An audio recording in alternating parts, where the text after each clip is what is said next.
Well, good morning, everybody.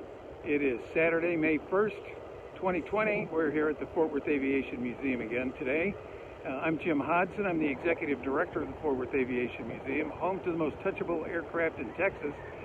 And this morning, we're going to have another installation of Fun with Aviation. And this morning, we are going to do a walk around on our QF-4S. And we've talked about some of these. Okay, Billy, thank you.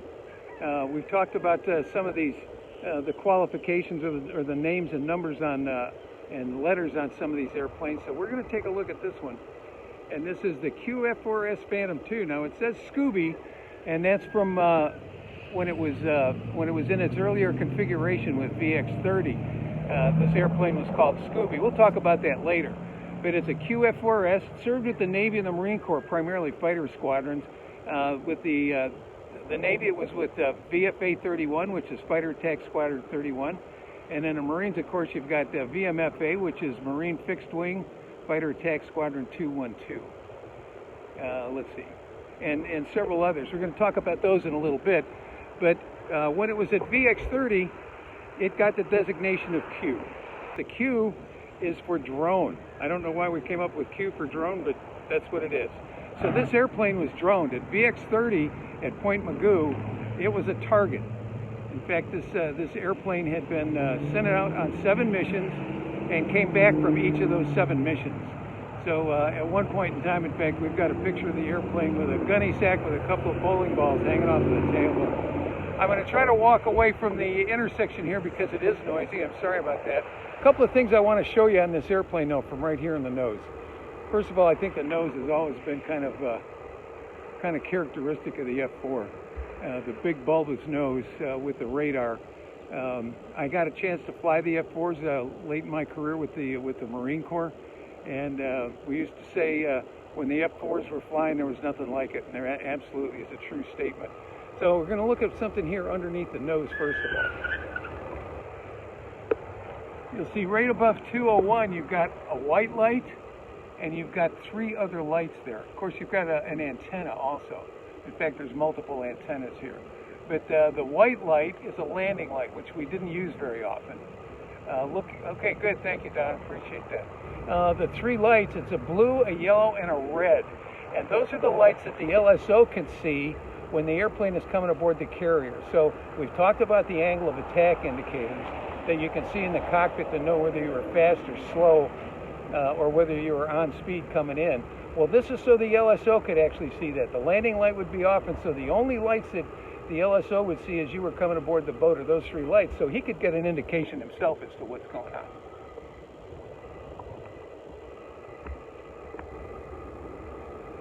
So we're going to walk around here and take a look at some of the other things. Here's the intake for the engine, and I want to show you the barrier here, the shield. You can see that. You can see the shield there with all the little perforated holes in it.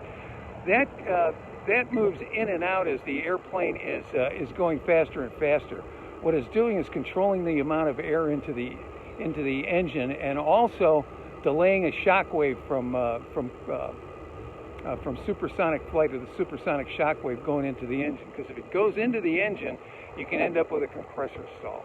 Now we've got some names on this canopy, and they're important names: Captain J.D. Cummings and Major L.T. Lassiter. These are the 2 gentlemen who were members of VMFA 333 when VMFA 333 was on the USS America in Vietnam. Now the airplane that this represents, Shamrock 201, is an airplane that was in the squadron at the time, and these 2 gentlemen were the only ones to get a confirmed MiG kill, a confirmed and all Marine Corps MiG kill in the Vietnam War. They actually were credited for 1.5. That particular airplane that day, the real 201, was lost and did not return to the boat. But this airplane that we're looking at here right today, 153821, this airplane was in fact part of VMFA 333, and it was on the USS America at that time when those MiG kills took place. So this is a very special airplane, not only from that standpoint, but a few other things too that we're going to mention. This is the last naval F-4 to have ever flown. when they started to turn these airplanes into drones. Starting to move back. I got a 105 right behind me. I don't want to bonk my head on it, and I'm trying to give you a full view of the airplane. But this airplane was the last naval F-4 to ever fly. It flew with a number of different squadrons. I've given you the names, but just so you've got the squadron names, it flew with the VMFA 451 Warlords. It flew with the VMFA 251 Thunderbolts. It flew with the VMFA 333, which is what you're seeing right here today, fighting Shamrocks. It also flew with the VMFA 312 Checkerboards, VMFA 212 Lancers, and the VMFA 235 Death Angels, and it also flew with the VFA 31 Tomcatters with the Navy. So an extensive career with the Marine Corps, powered by two J-79 engines, probably one of the more powerful engines that were ever built for these airplanes, and it gave a capability of 2.5 Mach or 2.2 Mach. On a good day. I flew RF-4s for a while, and we could outrun the fighters just because we had a skinny tapered nose. But you can see this area of the airplane right behind the afterburner section, right in here. All of this paneling is all titanium. Titanium is amazingly strong, but it's amazingly light. Very difficult to work with, however. So it would have two J-79 engines that would be here, housed in this airplane.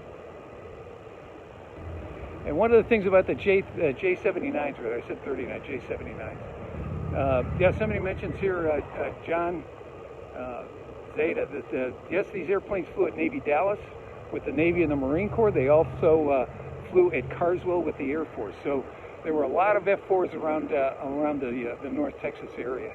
But these engines were so strong. General Electric had a promotional film that they used to promote their engines of an F-4 that was out at El Toro, California, and ended up having to land gear up. So what they did is, of course, they foamed the runway, and then the airplane was supposed to come in and land in the foam. It ended up missing the foam or sliding through the foam and going off out of the foam onto the concrete part of the runway. The pilots just put it in afterburner and took off, slid down the runway for a while and took off, and then they ended up going out over the water and ejected. So we've got anhedral and dihedral on the wings.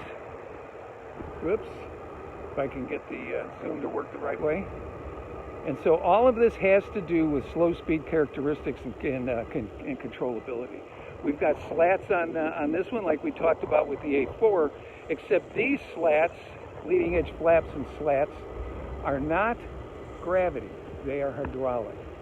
And I can tell you, as being a maintenance officer with an RF-4 squadron, that these leading edge slats and flaps were just nothing but problems. Constantly having hydraulic leaks on these things. And it's 3,000 PSI of pressure. But in normal flight, these things would be closed up on the wing for speed. But when you're coming into land, not only on a carrier, but on a regular runway, these would come out to be able to give you slow speed characteristics.